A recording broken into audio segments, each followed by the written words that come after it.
ভারত সবসময় আওয়ামী লীগের চোখ দিয়ে বাংলাদেশকে দেখেছে। ভারতের সাথে যে সম্পর্কটি, সেটি জনগণের সাথে জনগণের সম্পর্ক হয়নি, সেটি রাষ্ট্রের সাথে রাষ্ট্রের সম্পর্ক হয়নি, বরং ভারতের সাথে আওয়ামী লীগের সম্পর্ক হয়েছে।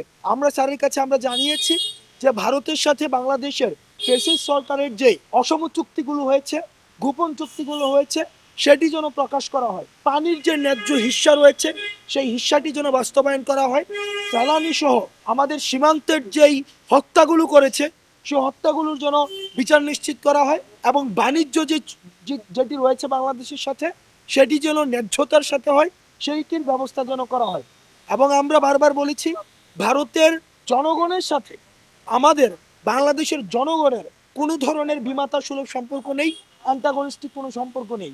বরং ভারতের যে সরকার একদম বছরের পর বছর, 1.5 যুগের বেশি সময় ধরে বাংলাদেশকে নিয়ন্ত্রণ করার জন্য আওয়ামী লীগকে অস্ত্র হিসেবে ব্যবহার করেছে। আমাদের যে প্রশ্নটি, আমাদের যে অস্বস্তিটি হচ্ছে সেই জায়গাতে। আমরা ভারতের কাছে, আমাদের ছাত্র নাগরিকদের কাছ থেকে উদাত্ত আহ্বান জানাবো, ভারতের সাথে বাংলাদেশের যে সম্পর্কটি, সেই সম্পর্কটি যেন জনগণের সাথে জনগণের, এবং সেটি যেন রাষ্ট্রের সাথে রাষ্ট্রের হয়।